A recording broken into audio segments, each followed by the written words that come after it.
A very good morning, everyone. Good morning, ma'am. Good Good morning. morning, ma'am. Good morning, ma'am. Good morning, ma'am. Good morning, ma'am. Good morning, everyone. I take immense pleasure in welcoming you all for the guest lecture on a very informative topic, legal compliances of an organization from HR perspective. I'd like to introduce our today's presenter and guest speaker, Mr. Bhuvanesh, a young HR professional with more than 11 years of experience. Welcome, sir. Sir has started his career with CareerNet Consulting and has worked with organizations like Eason Rerolled, Mondelez India Food Limited, Himalaya Herbals, and Men Genome Labs Limited with experience in various gamut of HR like TA and operations, T&D, compliances, benefits, and welfare. He is currently working with a US-based pharma major known as Eli Lilly as Senior Associate Manager HR, handling HR operations and employee benefits. He is also the Joint Secretary of NHRDN Hosur chapter. To give a brief note about his education, he has done his bachelor's in commerce from University of Mysore, his MBA and PhD from IBMR International B School.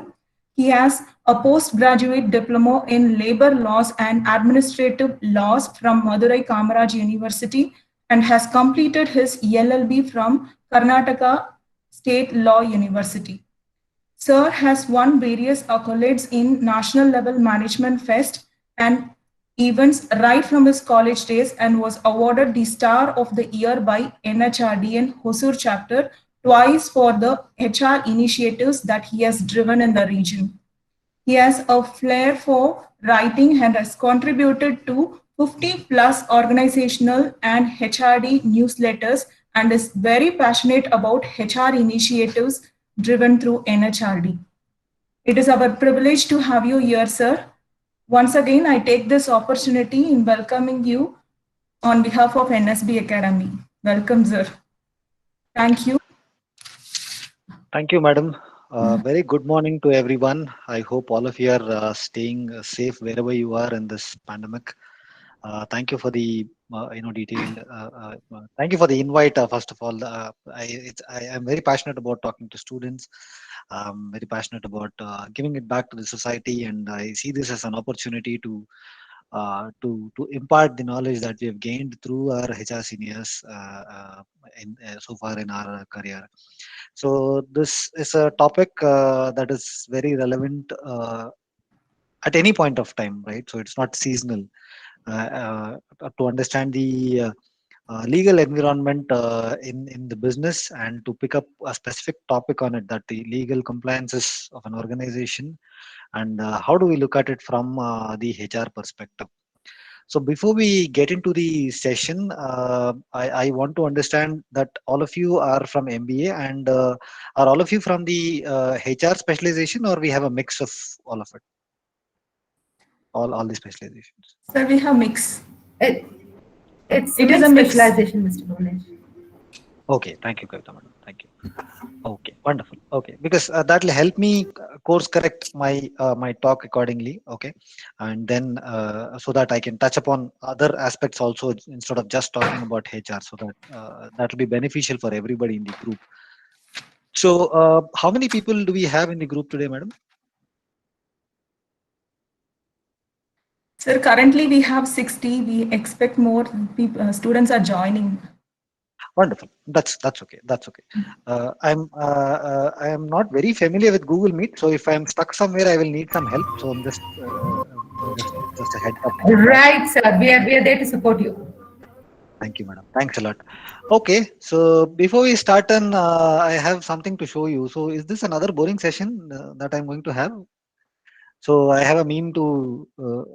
I don't know if this is the mindset of few of our friends who joined in. Uh, I don't know if how many, again. So I'm hoping that you have students from across the country. So so this meme for people who don't understand Hindi says "selenge thoda." We'll adjust for some time, even if the lecture is boring. but you have to take the class because if your attendance is low. I'm sure all your students have come here on their own. I'm sure you have very nice students. It's just to break the ice. Yes, yes, Uh, of course, yes. right. So friends, you're gonna just manage or you're gonna be interactive today. So I want participation. I want answers.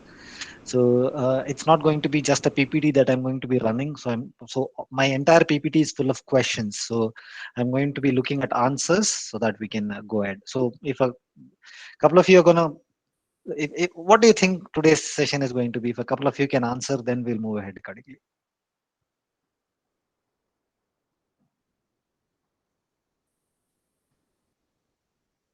Okay, so I have this habit. Okay, so if I don't get answers directly, I'm going to call out names and then you're gonna answer them. So if somebody can volunteer, that would be great. So Akshay Raj, what do you think today's session is going to be? How do you think today's session should be? Yes, sir. Good morning. It's Hi, good morning. I'm thinking about it's all about law and everything. Uh, Telling about lawsuit and everything. Okay. Thanks, Akshay. Okay, so maybe one more answer. Probably we'll talk to Rakshit. Hi, Rakshit.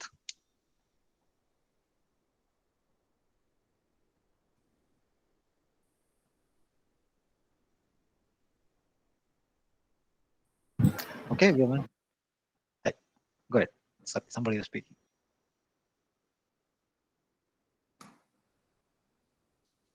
Okay, we haven't heard from Rakshit. Maybe we'll ask Yusuf. Hi, So, Yusuf. okay, Yusuf. Go ahead. Somebody's talking. Go ahead. Somebody. Yeah, so I'm Ashish here. So I think Hi. today's session is going to be like it's regarding corporate laws. How what are the compliance that needs to be followed by the companies regarding HR and how the employees. What are the compliances that covers employees? What are the norms that company has to follow? So it will be around those. Yes, you're right. Definitely. We're going to touch upon all of those things.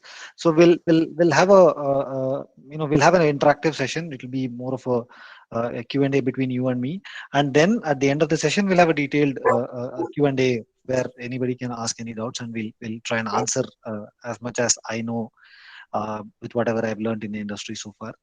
Okay. So now let's understand what the law means, what legislations means. Okay, so can somebody tell me what are the types of law that's prevalent in the country? If you have to split law and say what are the types of law you guys are aware of?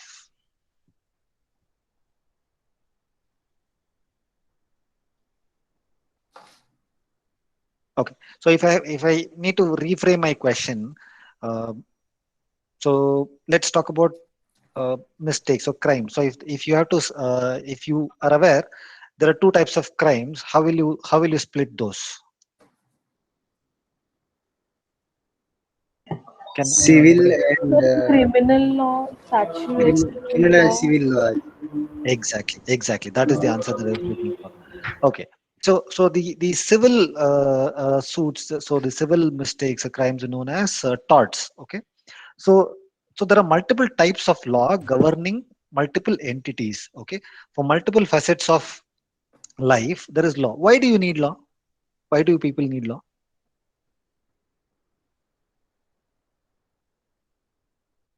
Sir, for the systematic uh, Okay, flow of doing business or okay, so business will come to it anything. at a later stage, but generally why do you need law? Why are laws necessary? So for the smooth functioning, Okay, great, that's a good answer. Wonderful. So that there be no fraudulent activities. Wonderful. That's a wonderful answer. Why else do you need law? Sir, to govern everybody in a proper manner, so that Yes. they can't do any hinder to anyone in the society. Right. Wonderful. Who makes these laws? Government, the council, government, Who? Society. Correct. So who forms the government? society. People. Society. People. So who does this law govern? People only, sir. People So, only.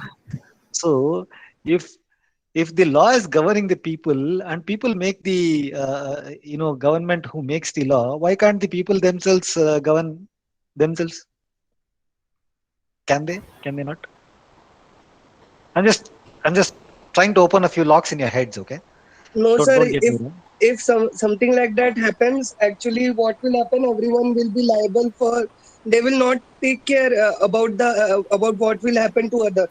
What will happen is they will see for their profit, and they will not care about what is happening to other by their actions and all. So law is necessary in that way or in that sense. Okay. So if I can summarize what all our friends just said.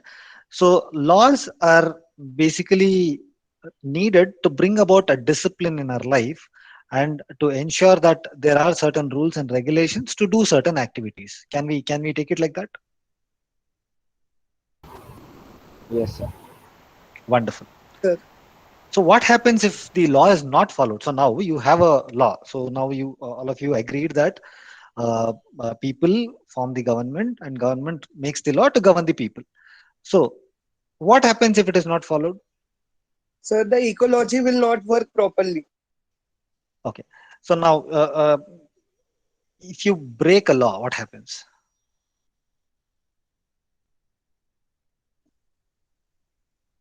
So there is a law.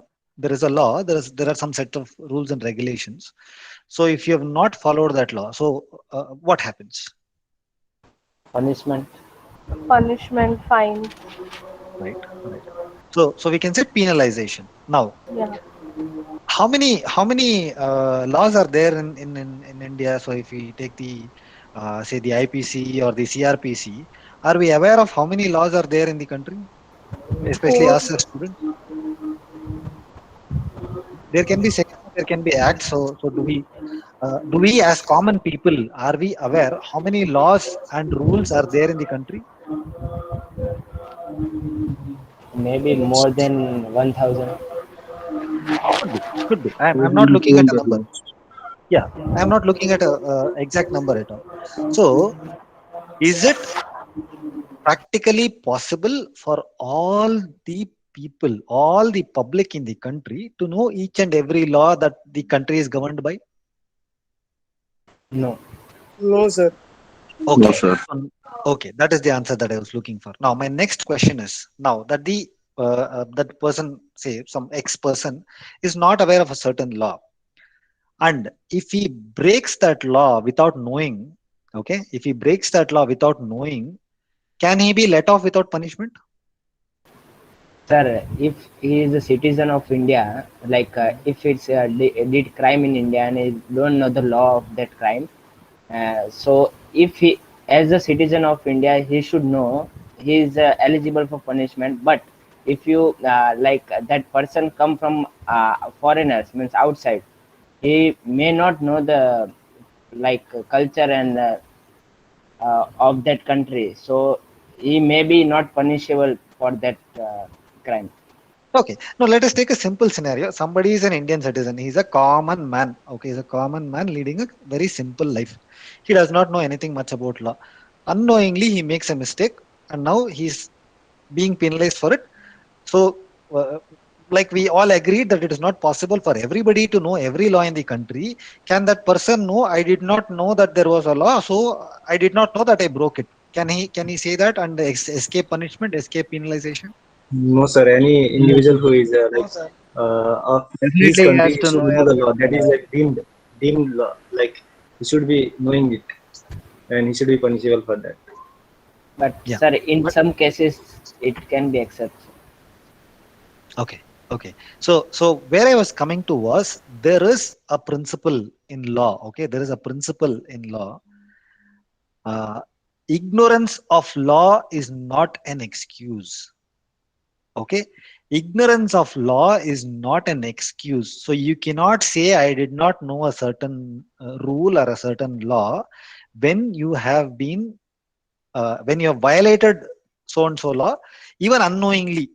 Even unknowingly, if you violate a law, you cannot escape punishment by claiming ignorance that such and such a law was not existent. This is a principle that you guys need to know. Ignorance of law is not an excuse. So this is something that we learn when we learn our basics of law. Okay, so this is where I was coming to. Okay, so though there are hundreds of codified rules, laws, legislations, precedents, decisions, all of that, it is impossible to know all of that.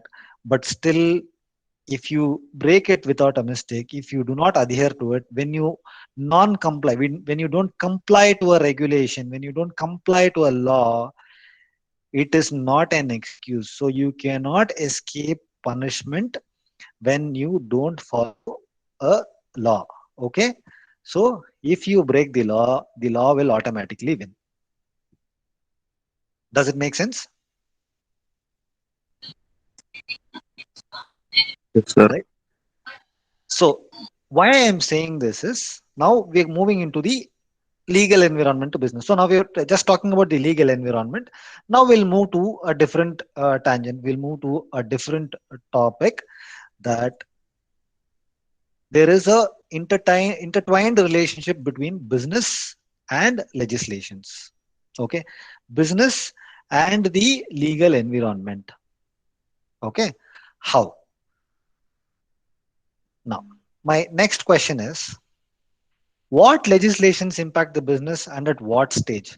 So there is a small business. There are, if you talk about businesses, there are multiple types of businesses. It can be a sole proprietorship, it can be a private company, it can be a public company, it can be a limited partners, it can be a listed company, right? So there are multiple types of companies, and there are big corporates, right? So is the law uniform for all the businesses? Are legislations uniform for all the businesses? No, sir. Why do you say no? Sir, because every business have their like every business is different from one from another. Like Yes, sir. you can't implement the law of one manufacturing company's law to the service company, because they are working into different direction. Okay, okay, Sir, great we can answer. take up taxation law, different taxation for different industries. In that way, we can see. Okay, okay. Can you give an example how the taxation differs between industry to Sir, industry? taxation policies of different industries are like different. Okay. Like you can see, sir, if something is exported, if country is making something, the tax will be low for that thing. Rather than the thing that is coming from outside of other countries, the tax will be high. So in that way, we can see that business laws can be different for other countries also, and taxation policies are also different, sir. Okay, I agree with what you say. So when you say export, the it differs from industry to industry. So if I can give you a small example, so basically you don't need to pay tax when you export something out of the country. Okay, but when you import goods, you'll be paying a high duty. Okay, so my question was more on, for example, uh, say the income tax act. Okay, so the income tax act, so is it uniform across the country? Though there are certain, slabs. Somebody earning between 0 to 2,50,000 will pay a certain amount of tax. 2,50,000 to 5 lakh will pay tax. 5% tax, and 5 lakh to 10 lakh will pay 20% tax, and above 10 lakh will pay 30% tax through the old regime, and then there is a new regime. So this is uniform across the country. There are no changes here, though it Yes, sir. differs, within. So basically there is a classification within the same law, but the law is same for everybody across the country. Similarly, legislations impact the business at each stage. Okay, multiple legislations which are passed from time to time also impact the business during their life cycle. Okay, so for example, when you start a business, say if it is a sole proprietorship, you don't even need to register your firm. Okay, you don't even need to register your firm. So this is uniform across the country. So but to start trading, you need to have a trade license. Okay, but you're not required to register like how you would register through a Companies Act if it is a private limited company or a public company. Okay, it is not mandatory to register a sole proprietorship company. If it is a partnership, it is mandatory to have a deed. Okay, a partnership deed is mandatory if you have a partnership firm. So these are all uniform across the country. Similarly, say for example, if you take the multinational corporations or the big employers in India, such as the Reliance Group, such as the Tata Group, such as the Adanis, etc., the rule is same for everyone. Okay, just that for their industry there can be certain industry specific regulations that they need to meet. Say for example, what is within the same Tata Group, what regulations apply to Tata Steel might not be the same for Tata Motors. Okay, but if you look at one sector, it will all be the same. Okay, so what is the regulation for Tata Motors is the same regulation for Kia Motors also. So that is what I'm trying to say. So across the country, across the sector, it is all uniform. So legislations impact the business from the beginning itself. Now let us talk about startups. Okay, so Bangalore being a startup hub, so now we've had ease of business, all of that being provided by the government, some kind of relaxations provided by the government, where we can start a business very quickly. So you don't even need to go to government offices these days.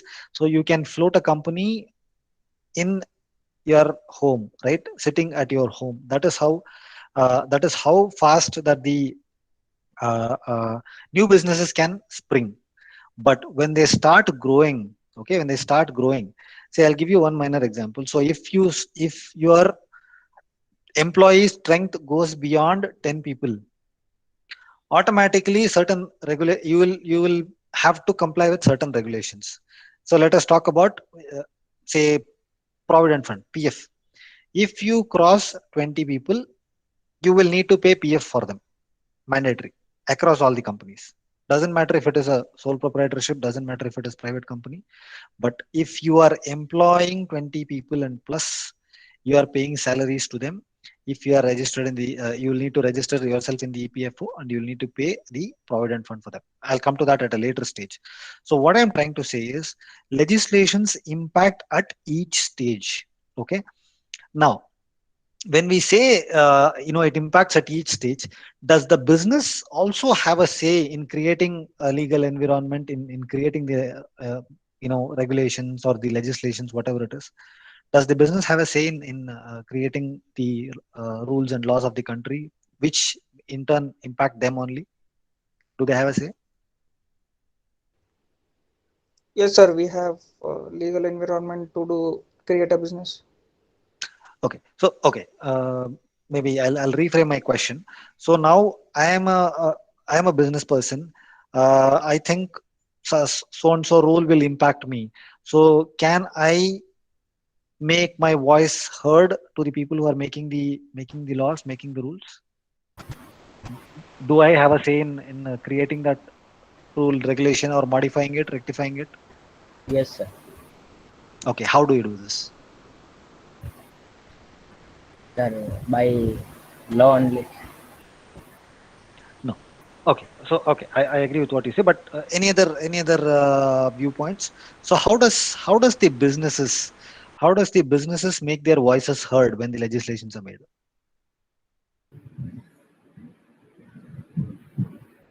Any idea?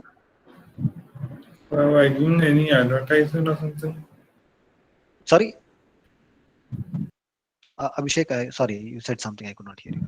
So actually, is it by doing any type of advertisement or something like that? They can make the people to come aware about their company and the name. Sir, by their union. Okay. Good. You're coming there. coming there. Okay, so I'll answer that. So when any law is made, when any rule is being passed, when any legislation is being tabled in the parliament, before it goes there, it is given for opinion sharing to multiple industry bodies and associations and subject matter experts. Okay, say for example, now if the government is willing to increase the tax on say groundnuts, on groundnut oil, etc., so the government will not take an unanimous decision. It cannot so happen that the government decided by itself and will pass the rule. There will definitely be a deliberation with industry bodies. Say if they have a certain body for say the groundnut growers association or the groundnut oil manufacturers association, they will have a discussion with them. They will mention that so and so hike is going to happen, or so and so changes are being proposed for the legislation for so and so reason. This deliberation will happen, and only then they will take it up. So I am not saying the association needs to agree to it, or the association has given a go ahead to it, but they definitely have information before the legislations are passed.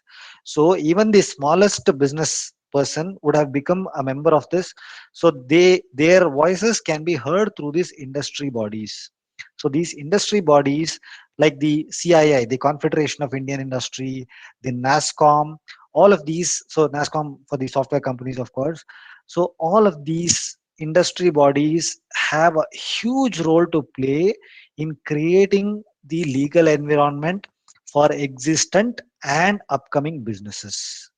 So it is just not the government's responsibility to create the legal environment for a business to thrive in, for a business to set up.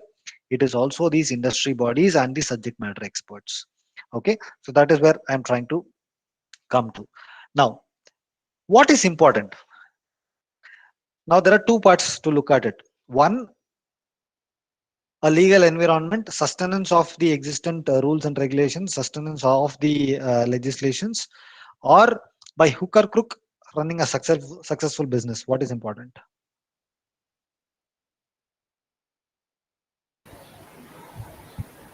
Successful business. Successful business. Okay. Any other thoughts?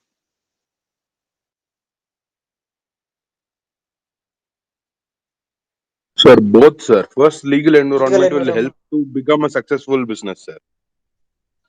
Yes, that's a wonderful answer. So the answer is actually in the heading of this slide. So it is an intertwined relationship.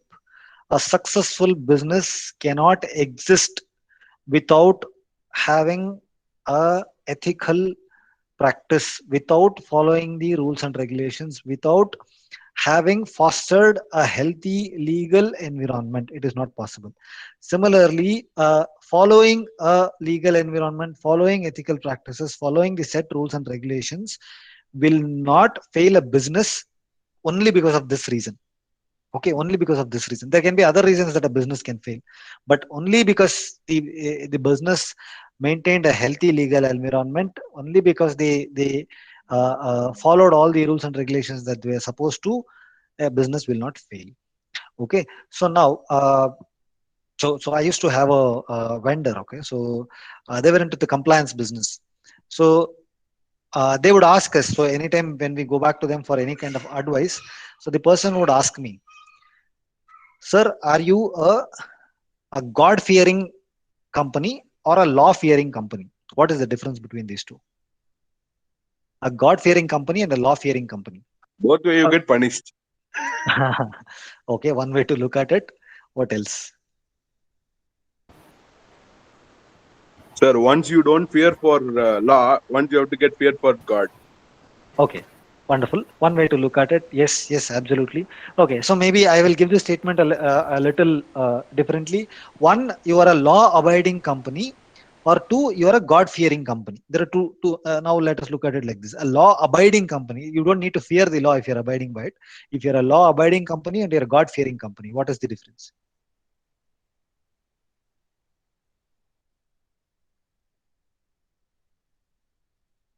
Any thoughts? There need not be a right answer for this, but I'm just bringing thoughts. Sir, law-abiding company means that considers the rules and regulations is framed by the government or whatever the bodies are there. Okay. So they stick to that. And God-fearing God-fearing companies means they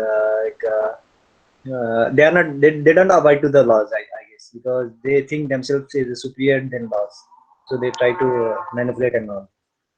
Okay. So I'll answer this. So a law-abiding company is somebody who sticks to the law to the T. Okay, who sticks to the law to the T. A God-fearing company is one who goes to the next step. Okay, so a law-abiding company will say, for example, if it is if the law, for example, I'll just give you a random example. Okay, so under the Factories Act, it will say you will so each of the room should be constructed in so and so dimension with so and so lighting to be provided. They can provide that lighting. The government will not ask you. But a God-fearing company is where you will provide them with additional lighting. You will provide them with additional, say, ventilation, all of that. It's as simple as saying, see, if you, I will give you a certain example. Under the Shops and Establishment Act of Karnataka, you are supposed to give an employee 7 days of sick leave. Okay, you give 7 days of sick leave to the employee in a year. He uses it, not uses it, his headache. But for an eligibility, he needs to be given 7 days of sick leave per year. If you give 7 days of sick leave per year, the government will not ask you. But if you go beyond the 7 days and you give, say, 10 days leave to that employee, that is where you become a God-fearing and an employee-friendly company. Okay, you can continue to be a law-abiding company. You may gain success out of it, but it is the God-fearing companies that will create an impact, within and outside. Okay, so the employees would love to work for such companies. The employees would love to put in additional efforts for those companies. Those will in turn lead to a far more efficient and engaged workforce, thereby increasing the success of the chances of success of that organization. Does it make sense? Yes, sir. Yeah. Okay, wonderful. Let's move on to the next point. When does the role of a HR begin? When you talk about the compliances or any kind of legal legislations and all of that, when does the role of a HR begin? Any thoughts? When there is a conflict arises, sir. Okay. To resolve that, HR will be there. Okay.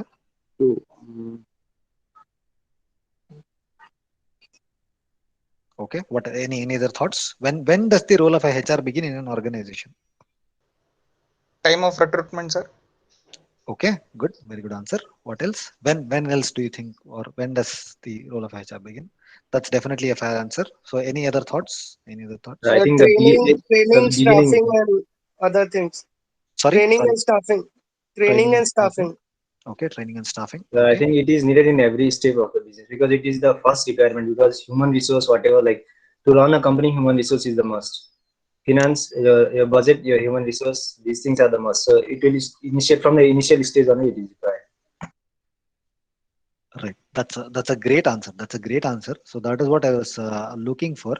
So the role of a HR begins even before the organization has come into existence. Okay.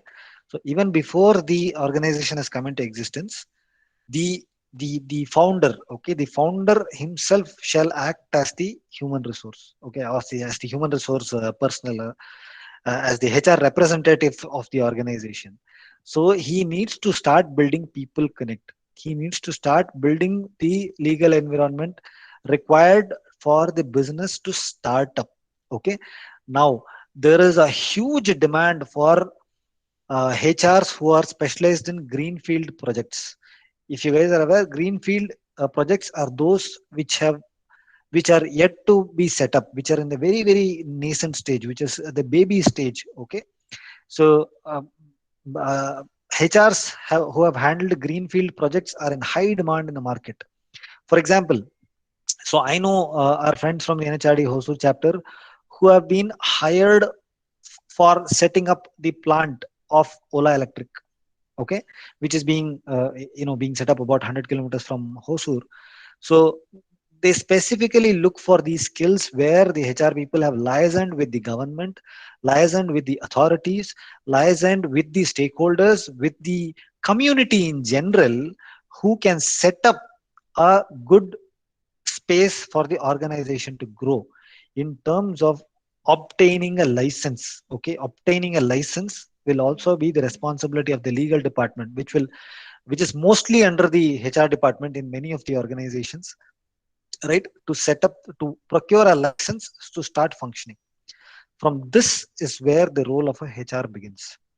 So previously HR was being called as personal management. They used to call it, previously it was only time office. Okay, so the job of a HR was merely to manage the attendance, the work hours of an employee. From there it has moved on to human resources development. So it's not only managing people but to develop people. Okay, first, like somebody was saying, training, development, staffing is definitely part of a regular run of the mill job that we do day in, day out. So all of that will have to end in the development of the resource, which will in turn replicate into the success of the organization. So now I will talk to you about how I am going to connect the concepts that you learn in the in your subject. How does the HR concepts align with it? Okay, how are they similar? Now we're going to discuss a little about it. Okay, so I'm going to share a meme. Okay, so I'm sure most of you will relate to this. Okay, so we'll look at what is the role of the HR. So and like I said, we'll look at a few examples of the law of contract where all this is applicable. How all do we put it in practice in the day-to-day life while working as a HR? Okay, so this is a meme. Okay, so you can ignore that you're a law student, but when you go for shopping, all of you think about offer and acceptance. Have you guys learned about offer, acceptance, the essentials of a valid contract? Yes, sir. Yes, sir. Okay, wonderful, wonderful. Then I'm sure most all of you will be able to relate to it, right? Why do you relate to it? If a couple of you can give me an answer. When you think about offer and acceptance when you're shopping, why do you think about? So have you ever thought about the law of contract at that point of time?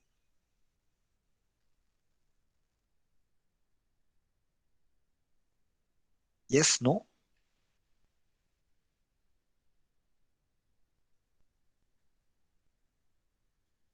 No?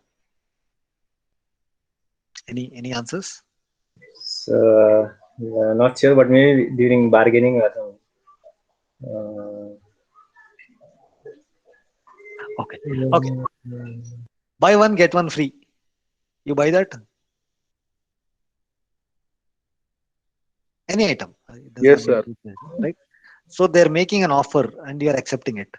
So have you, I'm sure you've heard about the Carbolill versus Carlyle case. All of that you've read in your business law? No? No, sir. Okay, so this Carbolill and Carlyle is a very famous case study when you study the business law, right? Sir, invitation to offer hota hai. Exactly. Yeah. So how will you relate this to the role of HR? Where do we put this into practice? So I think during advertisement, that is an invitation to offer. When we place an advertisement for like recruiting resources, that time we put so that advertisement is a invitation to offer. And when we apply that is a offer made by us. And when the HR takes it, then that will be the acceptance. Whether or not to take us, that is the acceptance. Yes, that is so there are two parts to what you said. Okay, number one, campus interview, like I'll relate to your example, campus interviews. So there is an invitation put up for you to come and attend the interview. Okay, there is an eligibility criteria mentioned, all of that. Okay, so there is an invitation placed.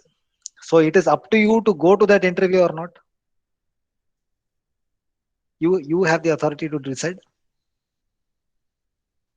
Yes, sir. Okay, so before I go in, I just want to talk about this, Carlyle versus Carbolic Smoke Factory. This case study. So I'm not sure if it is part of your curriculum, if it is part of your books, right? So this Carlyle versus Carbolic Smoke Ball Company. So there was an offer. So this particular company, this Carbolic Smoke Ball Company, was into manufacturing something known as a smoke ball, which claimed to cure influenza. Okay, which claimed to cure influenza. So you know how old this case is. This case, I think, came out in somewhere around 1892 or 1893, something like that. Okay, so this law of contract has been prevalent from then onwards. So when they advertise saying that their product could cure influenza, so one lady known as Carlyle buys this product, takes it, and says her influenza was not cured. Okay, so the case was that you could have bought it or not bought it.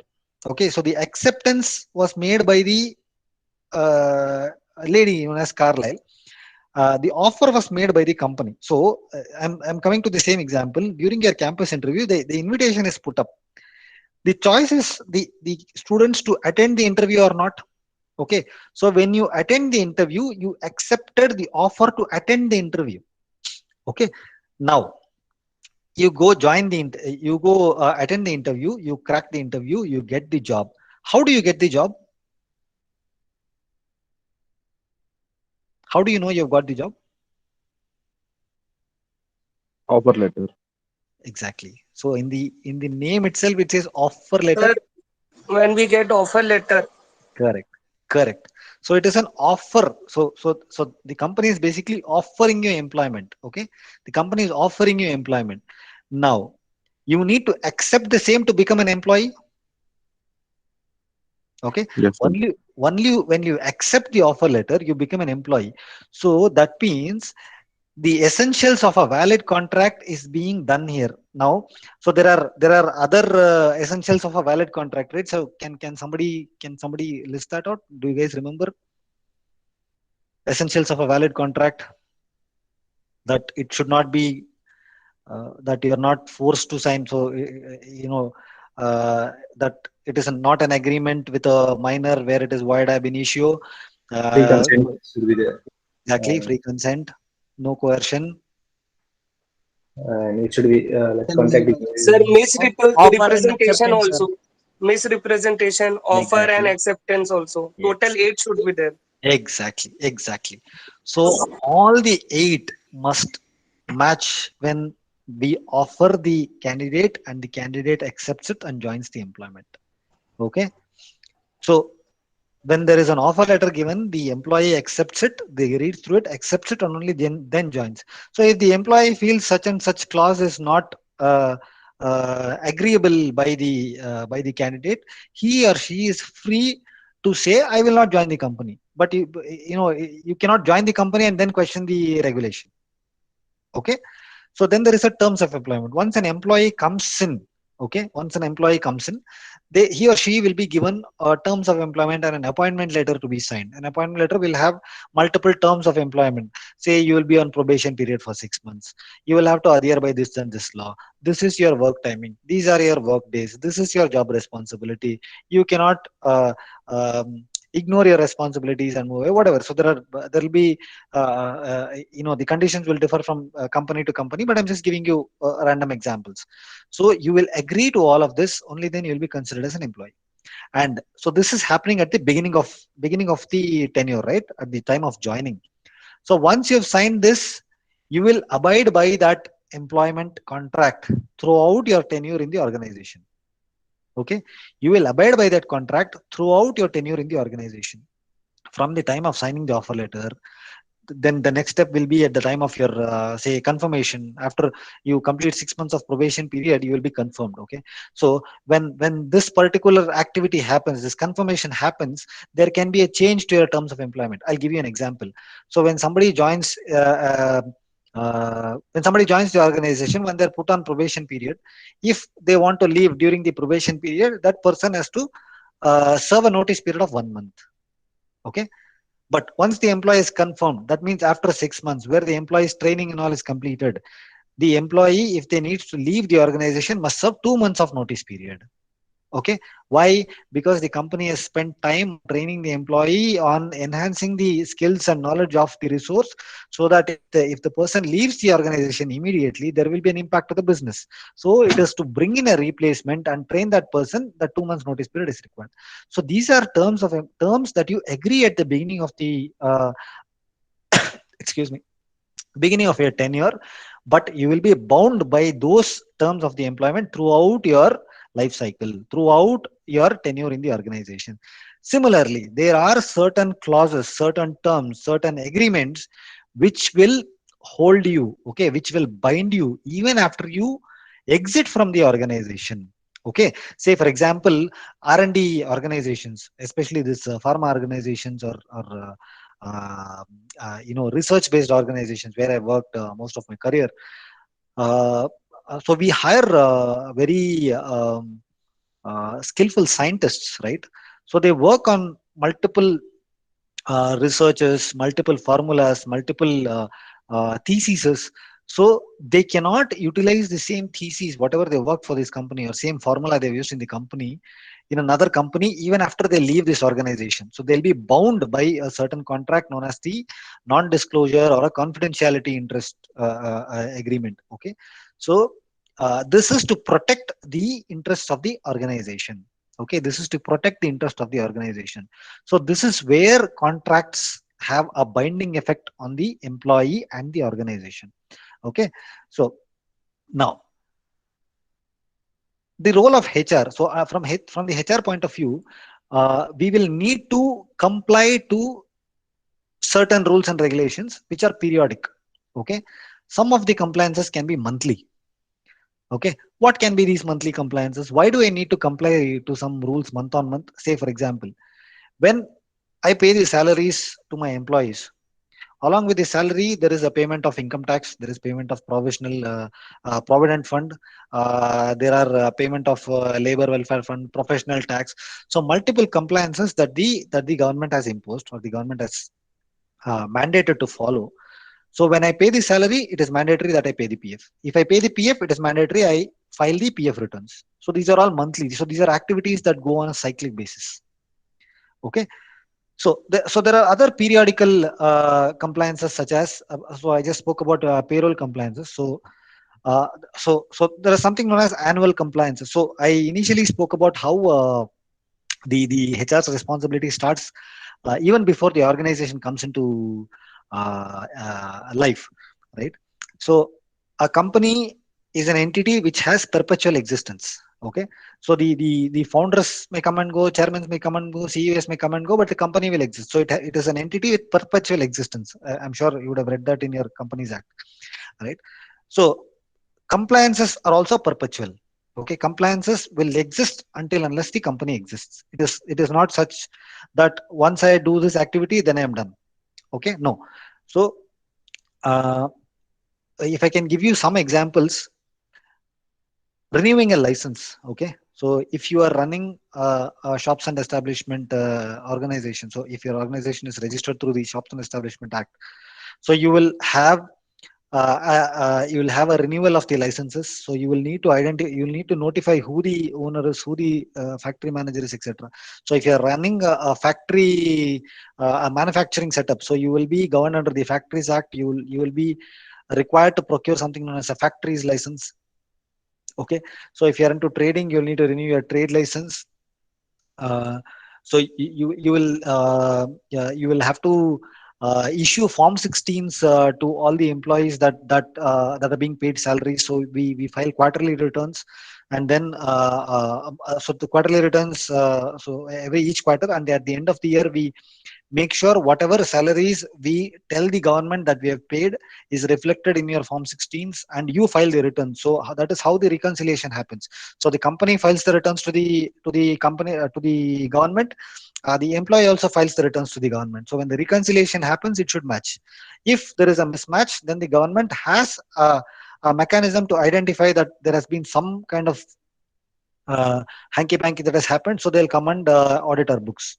So audits are again a very, very important part of the organization, which happens on an annual basis to ensure that we comply to major acts and rules and regulations that have been set by the government. Okay, so so this is what I was talking to you about, organizational compliances, which happens on a periodic basis. So this is a very, very wide topic. So I just wanted to touch upon very briefly upon these things so that you have an idea about what the HR does. So the HR's job does not just end with recruitment, selection, training, development, paying salaries, but compliances are one of the most underrated responsibilities of a HR team. It will not be visible outside until unless it is going right. Okay, it is not visible as an activity until unless it is going right. Say, for example, if you have not hired 10 people, those 10 seats will look empty, so it is visible directly. But if you have not paid your returns, you will not know until unless you receive a notice, and you are penalized for it, which will be huge. So some of the penal provisions go up to imprisonment to the directors. Okay, so there are such high compliant regulations that is prevalent in the country. So so what I was trying to say was the compliances part is a very, very underrated part. So it's like how they give an example, right? So goalkeeper's job is to stop the football without crossing the goal post in the game of football, right? So nobody will remember you for all the stops that you've made, but one miss, your life is ruined. Similarly, the organization's reputation, everything is ruined if the compliances are not done on time and is not done in the same way as the government expects you to do. Okay, so I think we only have another 8 minutes left. So I think I've finished whatever I wanted to blab. I have, and I'll be happy to take questions. So if somebody can, if there are some questions on the chat box or something, if somebody can help me with it, we'll go on by one.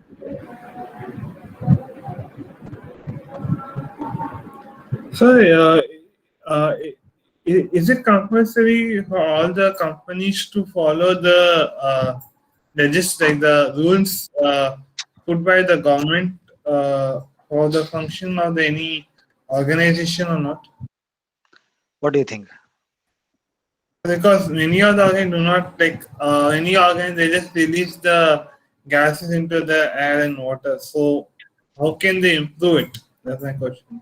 See, that is where my point in one of the earlier slides come to, that if you're a law-abiding company or you're a God-fearing company, okay, so you could be a law-abiding company and you can get it on paper that you're a law-abiding company, and you can still get to break it through the back door.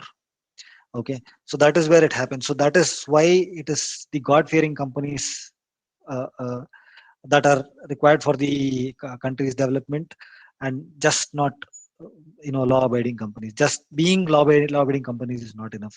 So whatever you said, especially where they release these gases and all of that, so each of the states, each of the industrial hubs have a pollution control board, so they would have defined limits and all of that. I'm sure they have a vigilant eye, but if they're if some organizations are doing it, I'm sure they're doing it by blindfolding the government or blindfolding the authorities. They cannot do it with the open. They cannot agree saying that we are flouting rules. Thank you, sir. Thank you, Abhishek. Sir, at the beginning you have told that there are so many laws to remember, so it is a very difficult thing. Yeah. So what do the main laws do you think it is necessary to a person should know? See, that's a very, very generic question. So see, like I mentioned, it is impossible to know all the laws, But if you're talking from an organizational perspective, that is where skilled HRs are brought in, okay, to know what rules to follow, what regulations to follow, what compliances to be met. That is why the need of the skilled HR is the need of the hour for projects, especially like I mentioned, for greenfield projects where the compliances are very high. Okay, so for a common public, it is very, very generic. So it's not difficult. It's not possible for everybody to know every rule. But when it comes to an organization, when it comes to running a business, you should have that skill. You should get your research done before you step into that field, so that you don't flout any rules. You don't break any of the rules and regulations that has been built. And sir, one more thing is, you told that if by chance we break the law, if unknowingly, so you told that he will get the punishment. Yeah. So what type of punishment you would get, sir? Like to pay fines or something? It depends on what is the rule that you have broken. Like Abhishek had asked previously, if somebody is letting out their effluents, their sewage, their harmful gases into the environment, the punishment can go excuse me, as severe as shutting down the organization.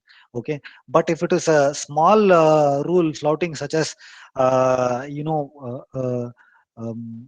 have not provided enough lighting to the organization or to the employees in their working space, they can be fined as low as 500 rupees also.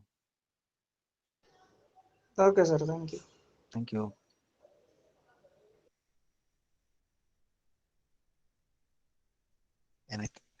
Any more questions?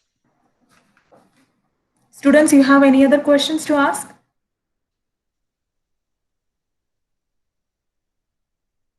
If you have any other queries, you can ask, sir.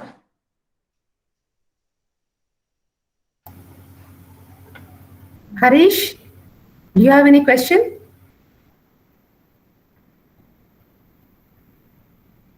No, ma'am. No, ma'am. No, ma'am. It's good. So, sir, I think my students are really brilliant. They've understood everything. So they don't have any questions.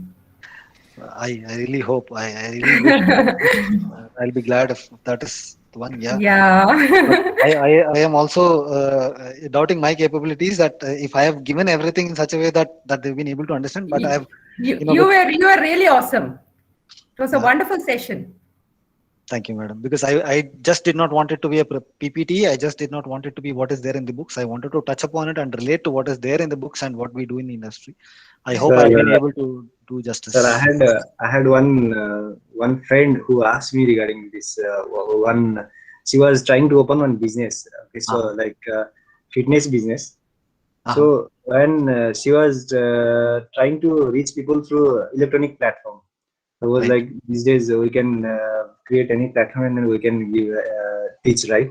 Correct. So so that is like her own website. Okay. So that comes as a sole provider, right? Like how do we treat that and how is it being covered in the law? Yeah. So that, see, now, do you want to run a registered business? Okay. If you register, then your compliances start. Okay. But if you're just freelancing, if you're if you're just providing service, okay, you can tie yourself up with some NGO and then you can do it. But if you want to commercially gain out of it, then you will need to mandatorily register yourself as a business. Make sure that you show the government that you're running a registered business, and then your compliances will begin. So, but that is covered by shops and establishment, or how is it? No, not required. So if it is, if you're providing services such as the yoga and all of that, so you can get yourself a certification that you're a registered yoga practitioner.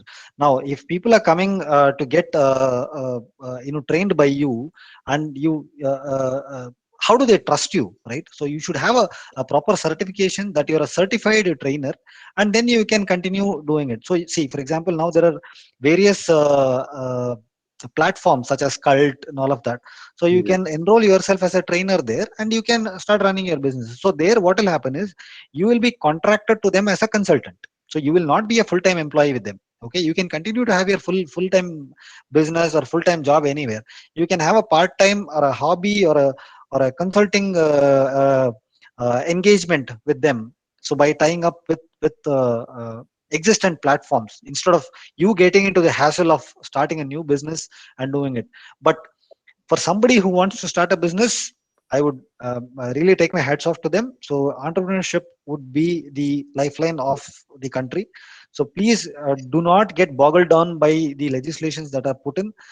Go ahead and start the business. Go ahead and start your ventures, whatever you plan to do it. I'm sure there's a lot of people to support you do it. You can focus on your business. People in the consulting business for the legal compliances and all of that, they will manage it for you. You just need to focus on the business. Okay, okay, sir.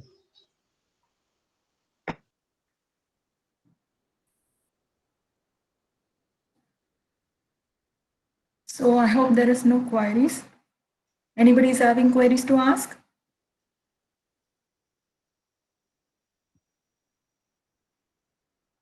Ma'am, shall we wind up? Yes, ma'am. Yes, ma'am. So on behalf of the organizing team, it's my privilege to propose vote of thanks. With a lot of gratitude and respect, I thank our eminent guest speaker, Mr. Bhuvanesh Kumar, for not only affording his valuable time, but also enlightening us with his commendable talk on the subject. Thank you so much, sir. I take this opportunity to extend our most sincere thanks to the Academics Department Head, Corporate Relations Department Head, and the management for helping us in arranging this valuable session. Last but not the least, I thank all the students present here for your support and attention as well as interaction. Thank you all. Thank you, sir, for being with us. Thank you, sir. Thank you so much, sir. Thank you so much.